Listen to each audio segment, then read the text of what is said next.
Hello, welcome to Debatable, a fake television show where we have actual, very large, significant breaking news that maybe you're already aware of, but for many of you will probably be shocking in ways that I found it shocking, Alabaster. So we just want to get into it. Should we play the music? What should we do right now? Let's skip.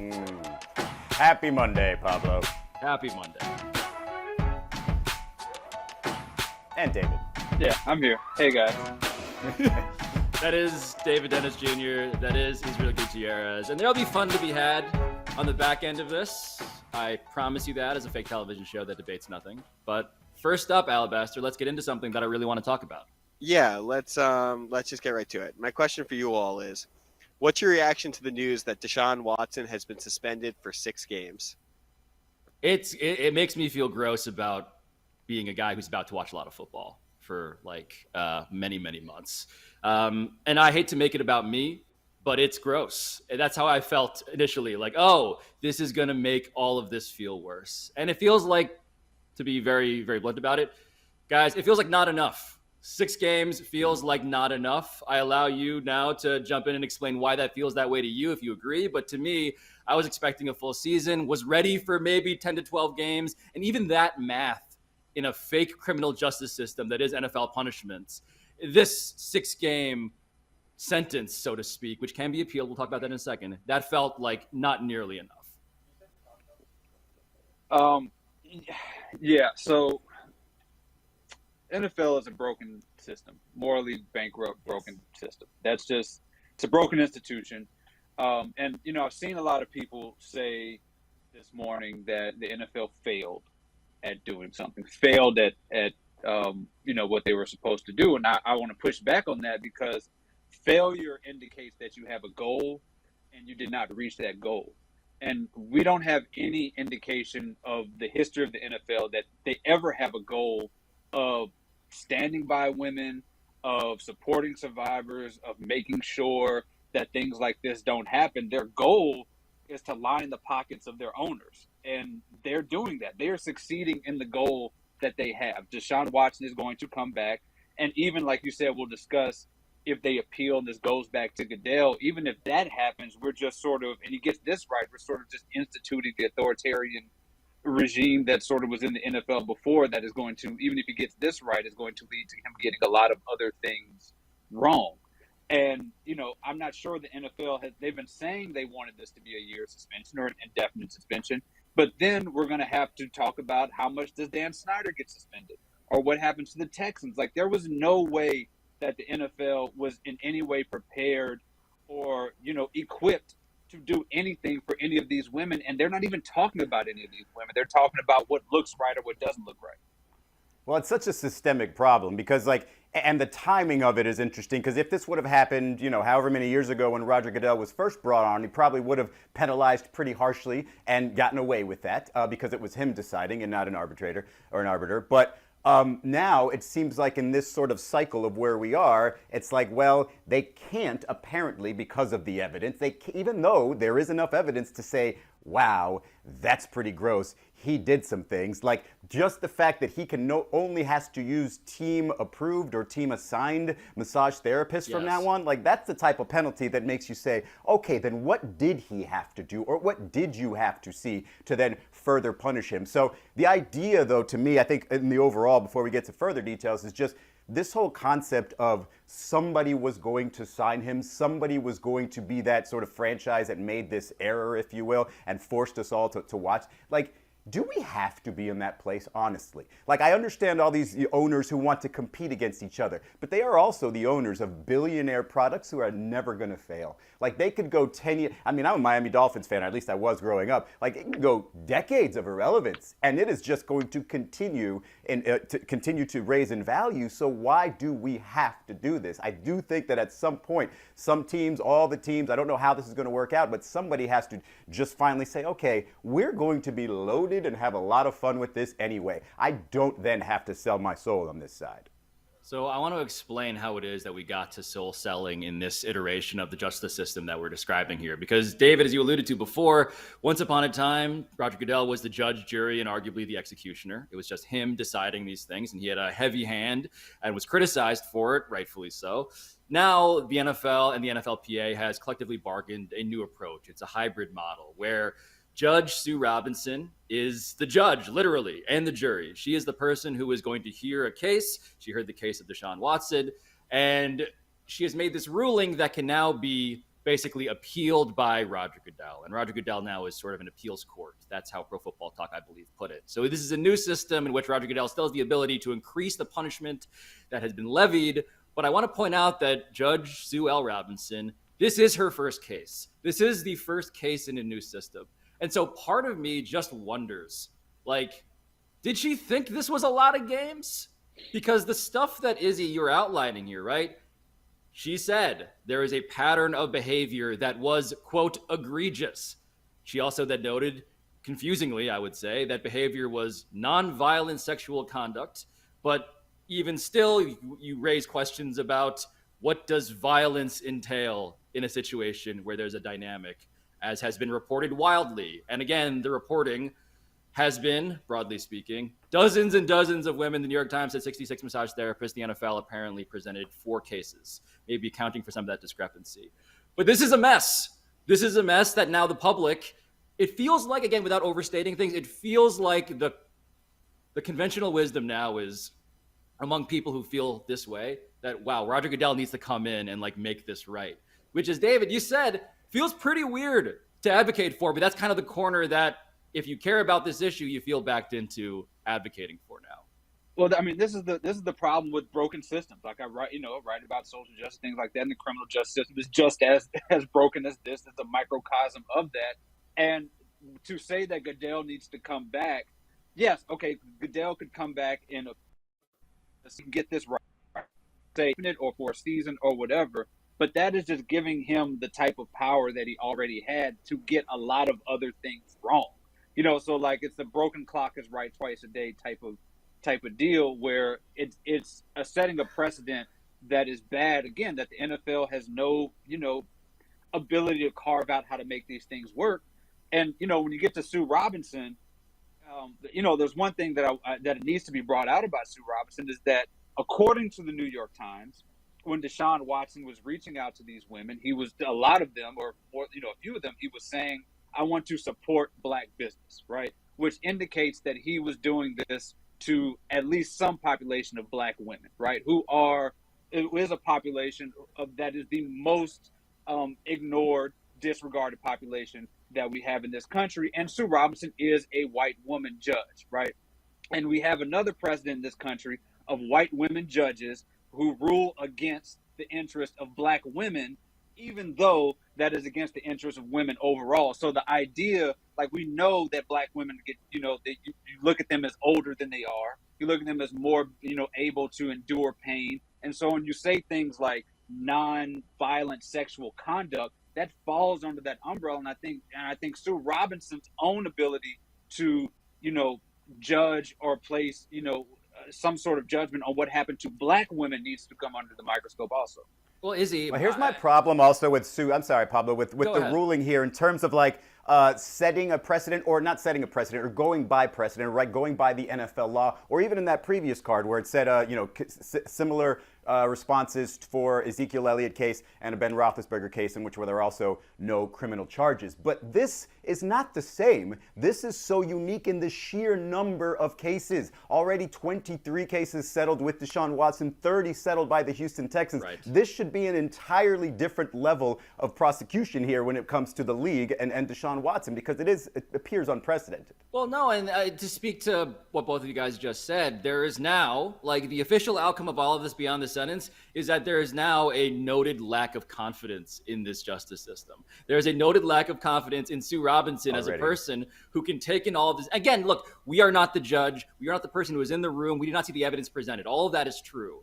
But the totality of reporting that has been established, it does bring to mind, like, to go and zoom out again to like a larger, like, bed of nails theory that we've seen in politics, right? When there are so many cases, dozens of them literally, we can lose the ability to feel exactly what that is. Like, it weighs differently.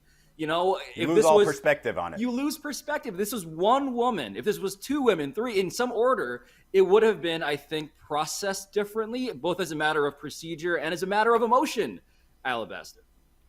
Yeah, and I just saw this tweeted out by Tom Pelissero, and I want to read you a tiny bit from the conclusion of Judge Sue L. Robinson's decision, which says, here the NFL is attempting to oppose a more dramatic shift in its culture without the benefit of fair notice to and consistency of consequence for those in the NFL subject to this policy. Looking at the record when compared to the relevant precedent and looking forward to how this disciplinary determination might be used in the future, I find the most appropriate landing place to be as follows. And then she explains the 6-game suspension. I just wanted to read that to you guys because it is referencing past NFL suspensions. Yeah. So exactly. That's crazy, right? Exactly. So what this is, that's so fascinating because the best defense of Sue Robinson had been, this is a new precedent. Throw out Calvin Ridley getting a year for gambling on his own team while he's away from his team.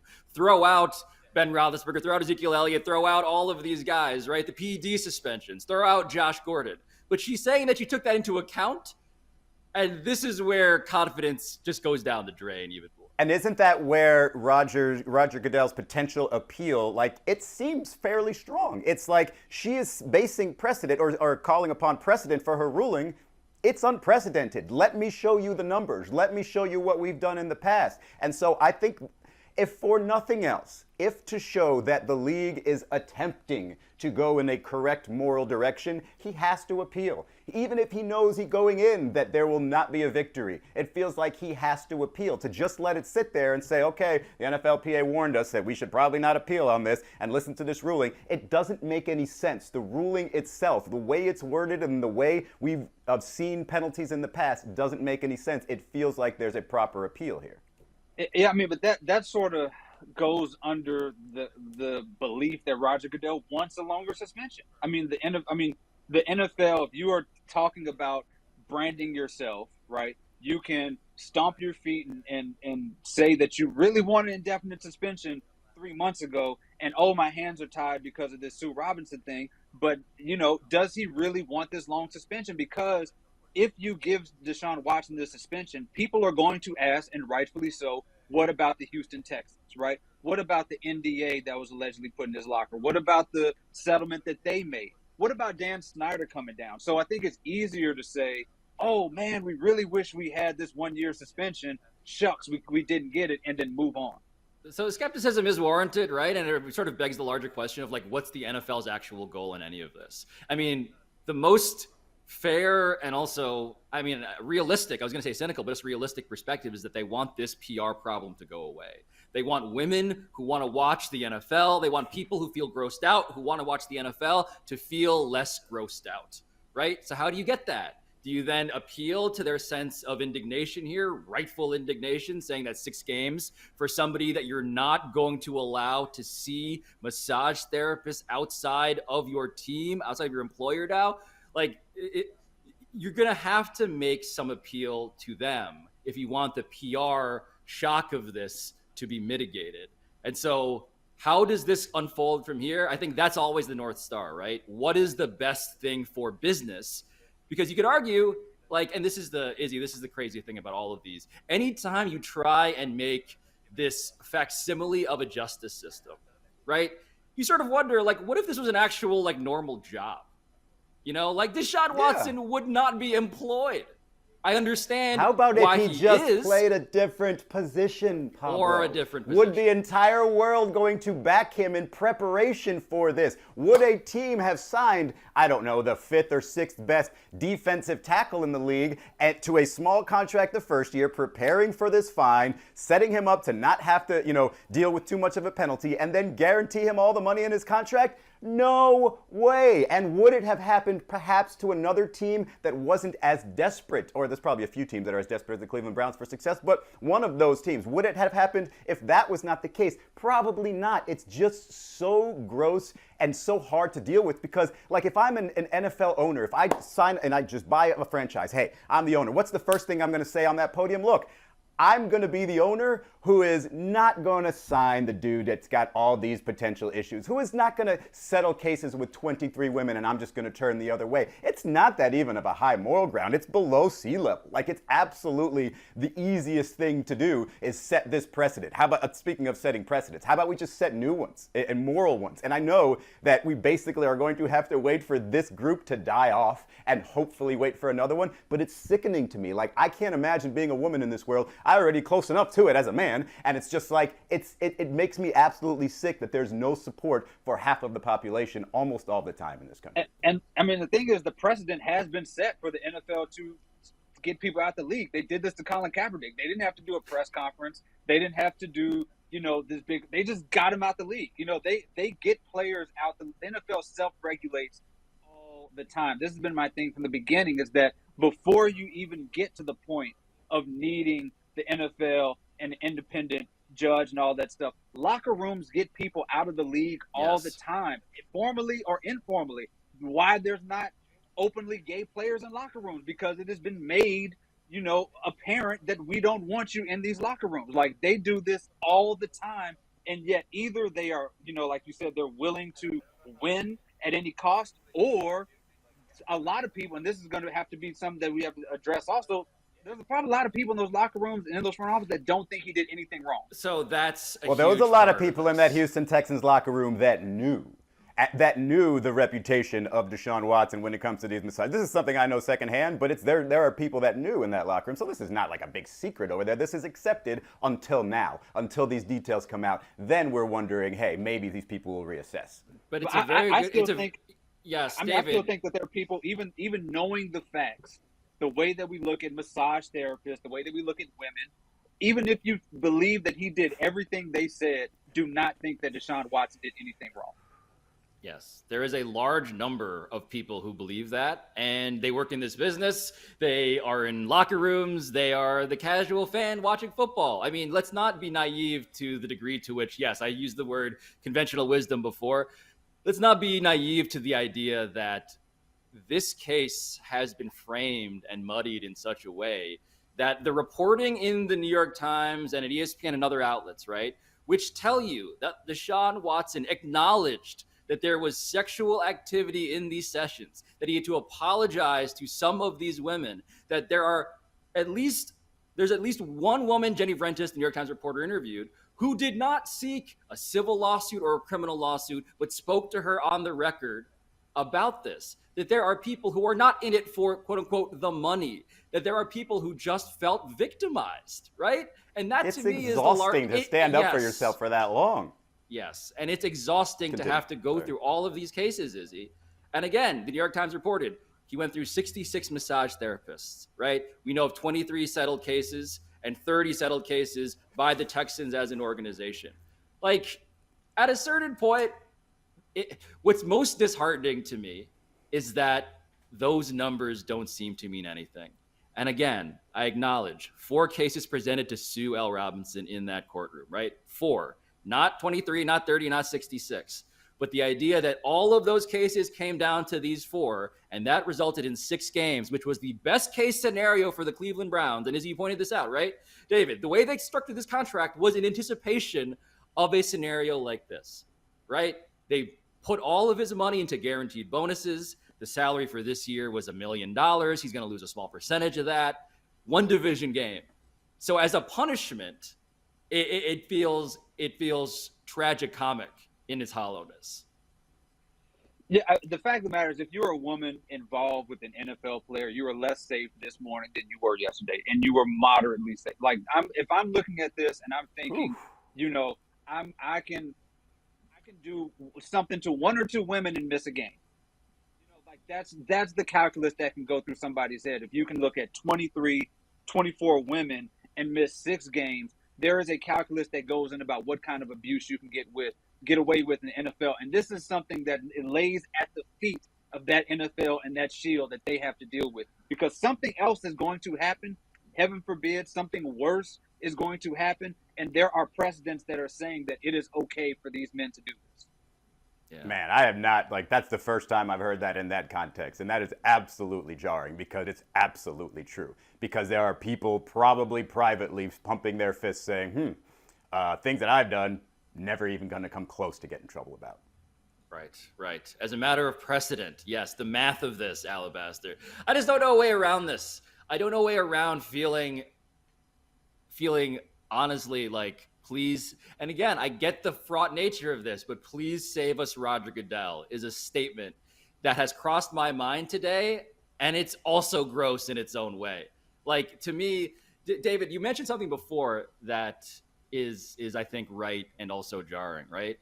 There are people in locker rooms who have no problem with this punishment, who have no problem with this story in terms of Deshaun Watson being somebody that we should see in a certain way. And the self-regulation thing, I also feel like, as much as I want to blame this sham justice system, it's also a culture around how we treat women here that is so much more intractable than any one single decision.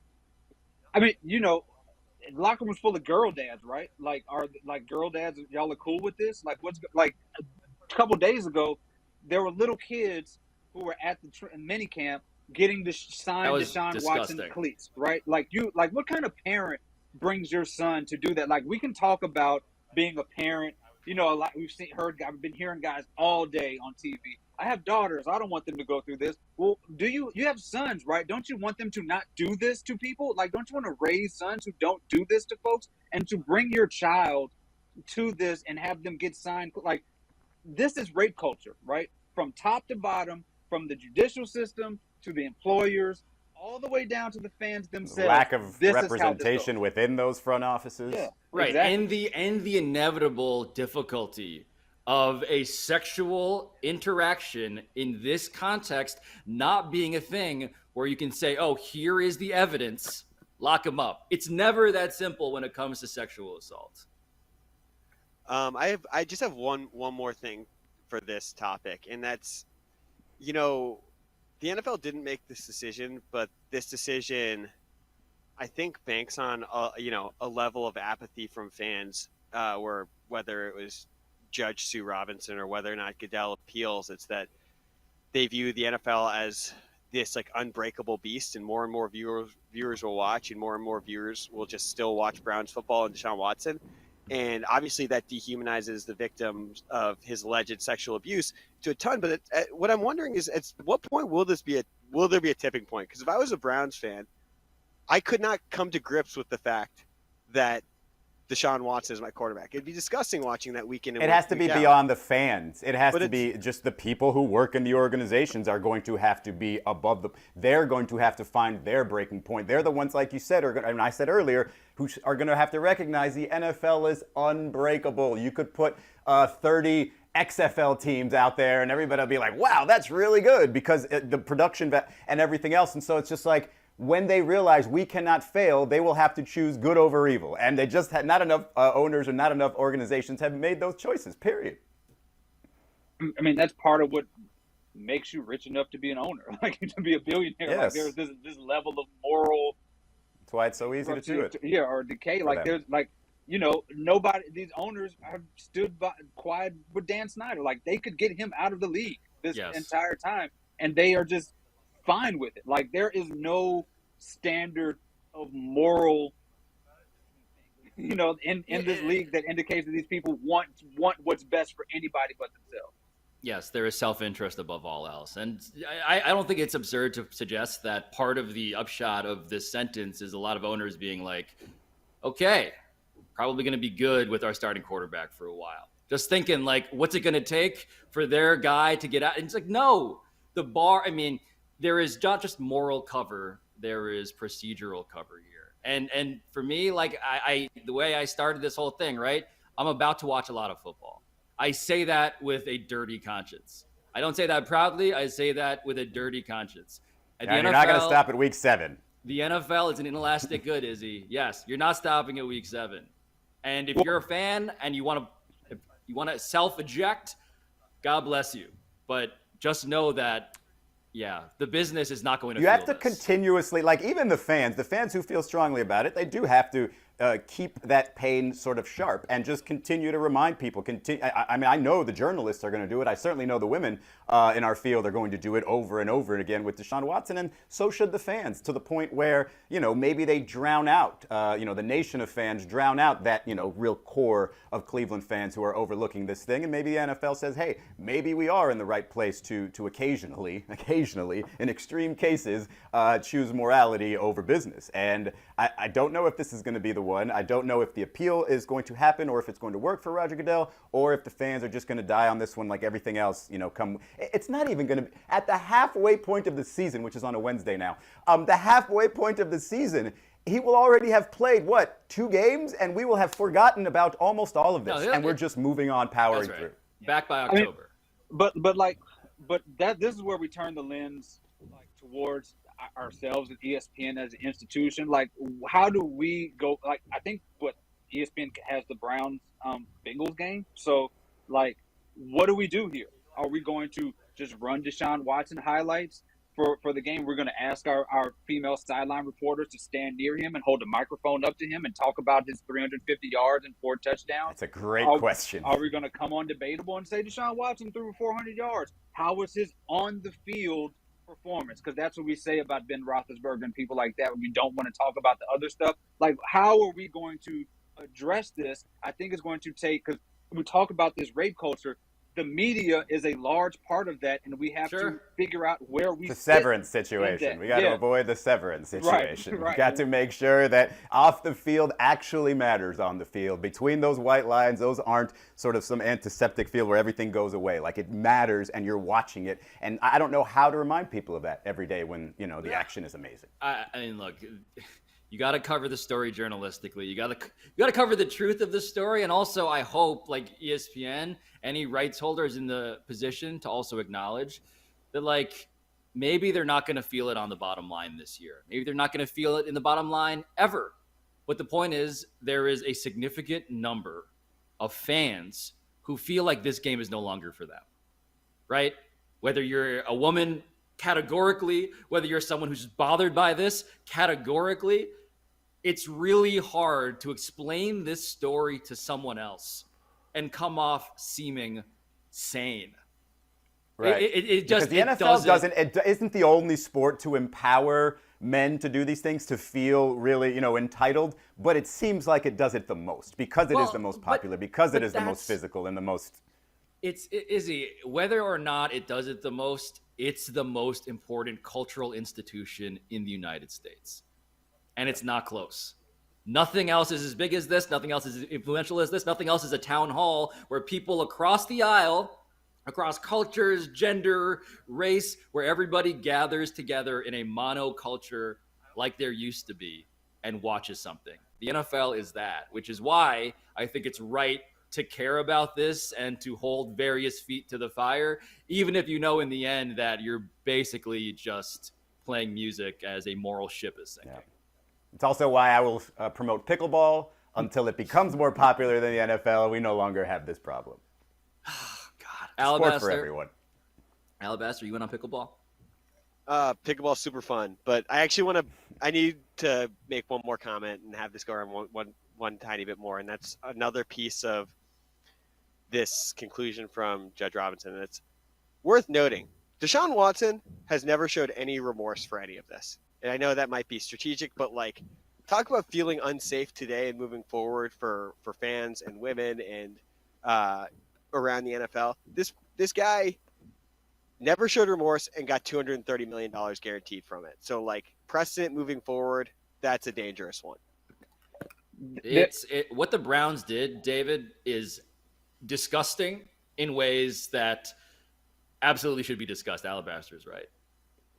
Yeah, I mean, all everybody has seemed to talk about for the most part is how things look, right? The NFL has talked about, well, how do we look in doing this, in having Deshaun Watson? The Browns like, well, how do we look in doing this and trying to look good? Like, there's nobody who, I don't think the NFL or the Browns or Watson and his team have sat down and said, what can we do for these women? Nobody has. And I don't feel there's nothing to deter Deshaun Watson from going out and doing this again. They say, well, he has to only deal with his team massage therapist. Like, did we ask them? Did we ask them if they're comfortable working with Deshaun Watson? I feel like they are even less likely to be able to say anything because they work for the organization that is paying him $230 million.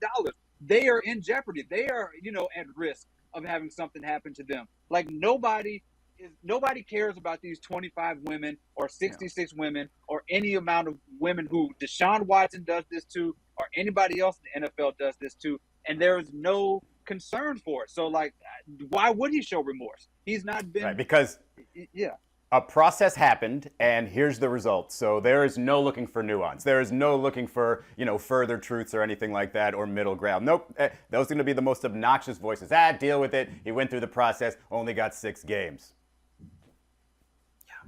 I just think we look at the contract he signed, David and Izzy, right? The biggest guarantees in NFL history. That happened after this. So when you're talking about not just the optics of something, but the concrete rewards, right? And the powers, he became more powerful. The Browns made him more powerful, let alone richer.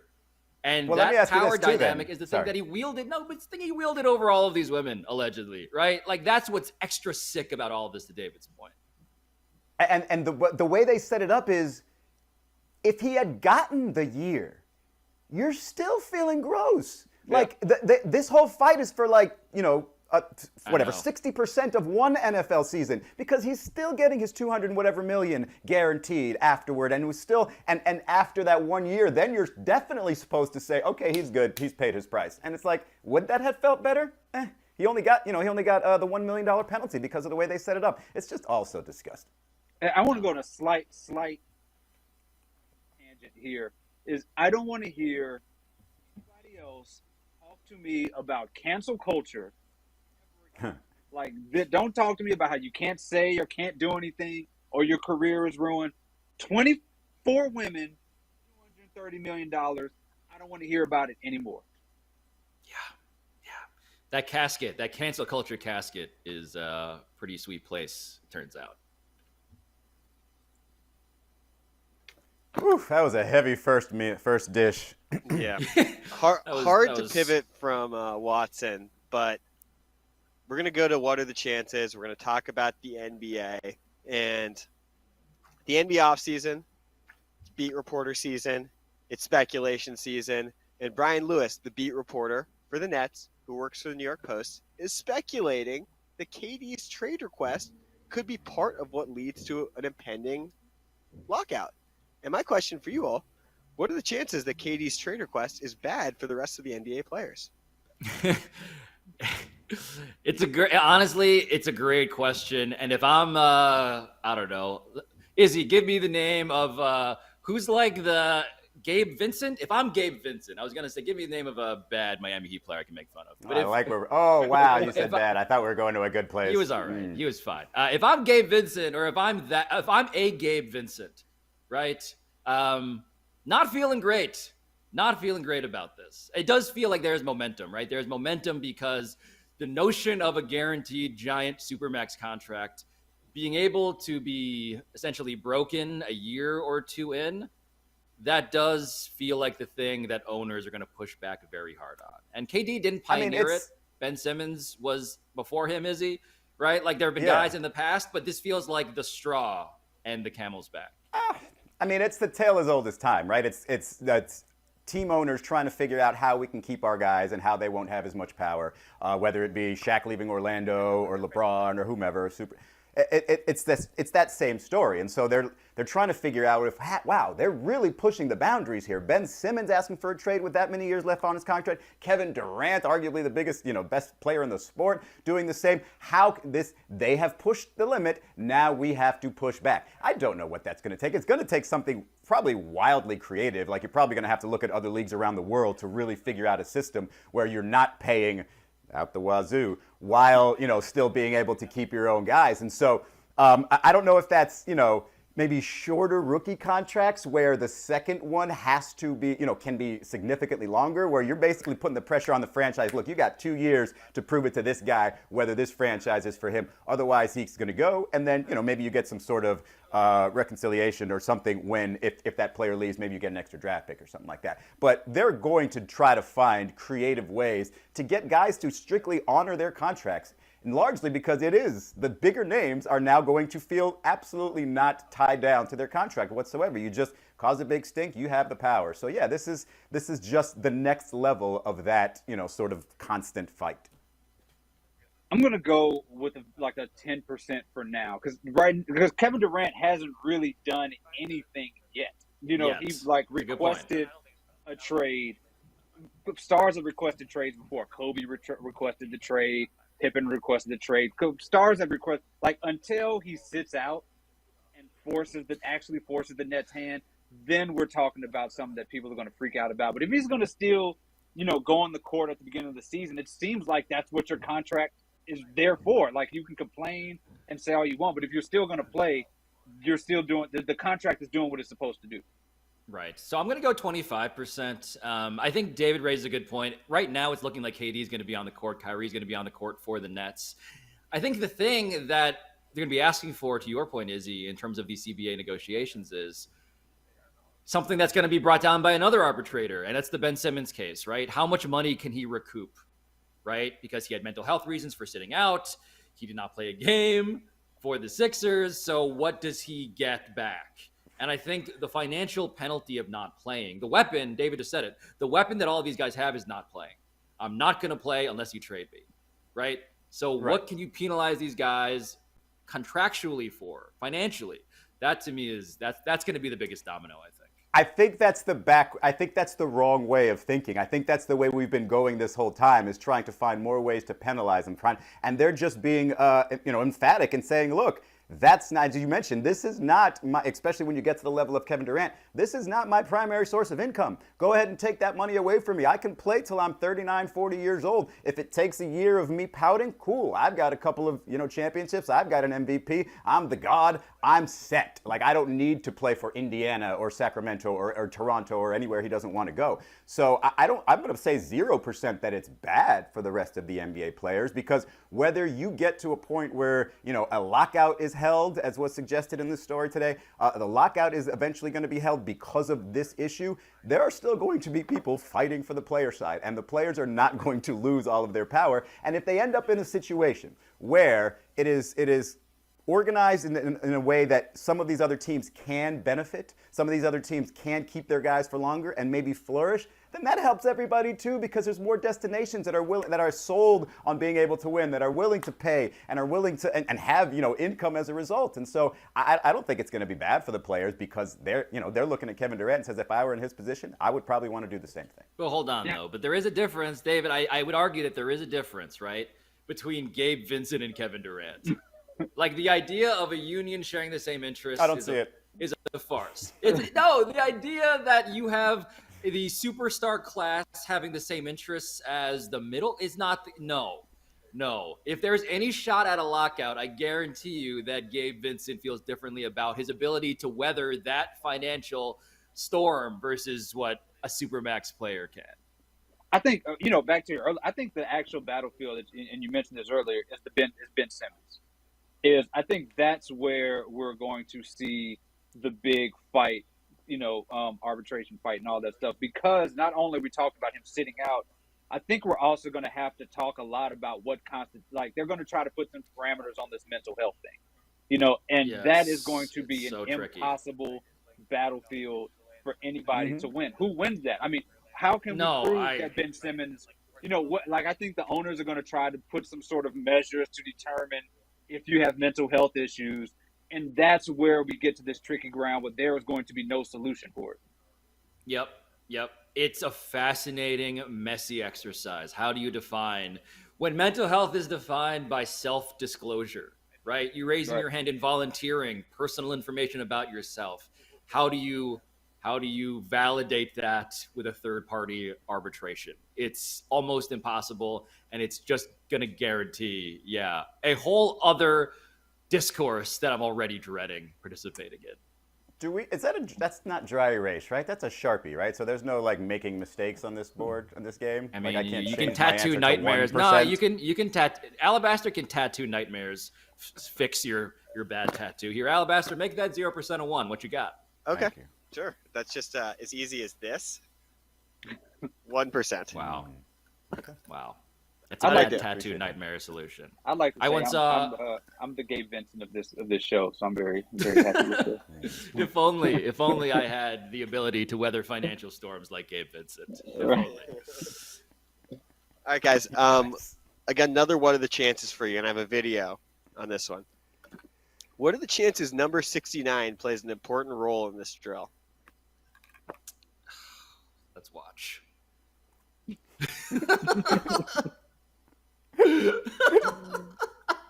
For the podcast audience, we're watching Aaron Donald. What is this? David, you're a wrestling guy. What is this move? It looks like he's preparing for a choke slam of some sort. It's a choke slam situation that he's trying to do. Right, like he's like fist pumping a choke slam. Yeah, 3 times. Sort of, he's like gearing up his arm to choke slam in a very weird things. There were a lot of weird things going on here. I don't even know where. I would like somebody else to start because I could take this off the rails very fast. I mean, I'm going to go ahead and guess this isn't a very popular drill because I think with all the cameras around, we would have seen this before, right? So let's just say this drill is in its infancy stages. Let's just hope by the time it reaches toddler stage that they'll take one of those little pads that are all over the field somewhere and put it in front of the gentleman's neck because this action right here is the same whether it's a real neck or not. You don't need number 69's hair to bob up and down so perfectly over his headband to know that Aaron Donald is doing that drill properly. What you need to do is not accidentally choke out your, I'm guessing, center perhaps, or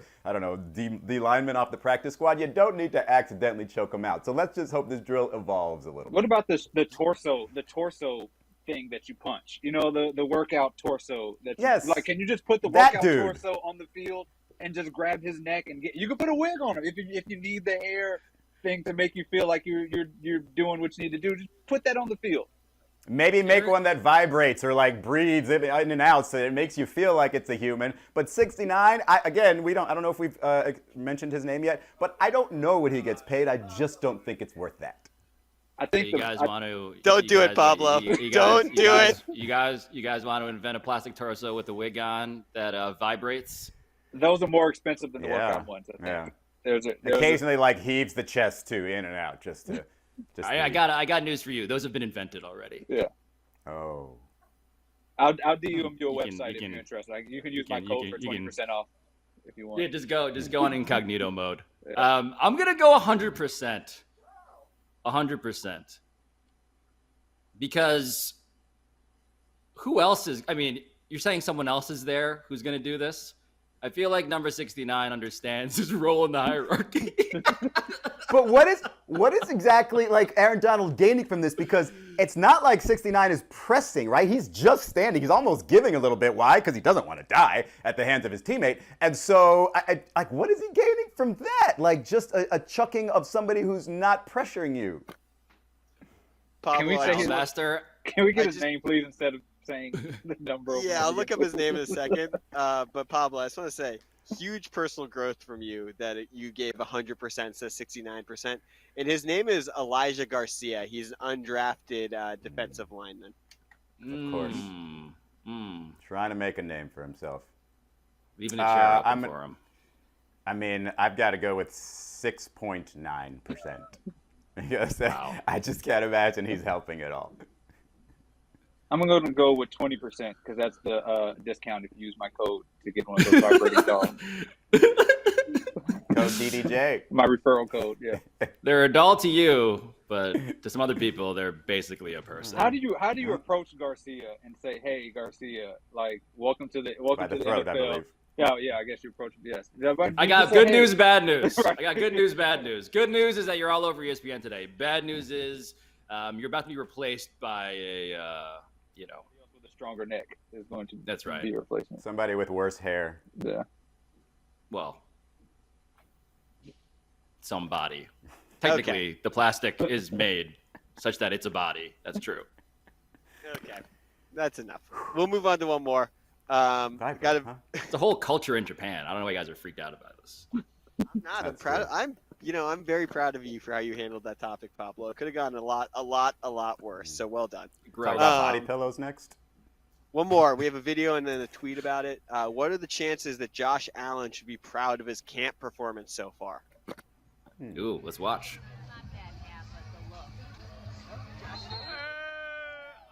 Oh, yep, there he is in the red jersey. Big guy. Oh. It's one of those involuntary number 69 drills. Man, I love football. What is this, like the air through the nose, like I'm like a bull Yeah, emoji? it's a The boys beast, got yeah. going yesterday, and it's all love, snorting, I guess. Smiley face emoji. First day of pads, just pushing each other to be great. Heart emoji. That is all! Exclamation point. I call that emoji the Ben Simmons because he did that before every game. He did. The sort of smoke breathing. Yeah. Smoke out the nose one. What are the chances he should be proud of this performance? I would say that a strategic deploying of exclamation points to resolve a work conflict is just veteran savvy. I believe 90%. That is the move of somebody who has exactly calibrated how to come off as non-threatening in retrospect. Exclamation points and a heart emoji. That's clever. I like it. I think, for the thing that makes me think that Josh Allen and his teammates have a good relationship was, I want to say it was 2 seasons ago. It might have been at the very beginning of last season where he had this one celebration with a teammate where it had to do with like a shot and a little bit of that. And I was like, you know what? That guy, his teammates, I feel like they've got a bond here, and they're probably just brothers going at it, like he said. If it was like a lot of exclamation points, like a ton of exclamation points, I'd question it. But I think there's the right, he probably figured a couple emojis here, probably make it seem, pretty decent, not trying too hard. Imagine if he used a I believe it. period, Izzy. Imagine if he dropped a period in that tweet. Just like that's the most aggressive of all punctuation marks. Yeah. Just feels like there's nothing to it, right? It just feels like I'm just dropping this on here. I must be dead serious about it. Period. At least the exclamation. Right. Yeah. Yeah, how does that sound? Yeah. Yeah, I'm going 100%. That looks like a guy who spent his 4 hours a week studying team building. So. 99%. Oh, there it is. Wow. After Right. the gun, I'm not writing it, Izzy. All right, no problem. I've seen it enough times. Well, that was fun, guys. Boy. I am so proud of myself. The number of things I have holstered in my chamber. Tomorrow's show is going to be amazing. Tune in. I'm gonna have PowerPoint slides. You can get these plastic dolls customized. You can I presume.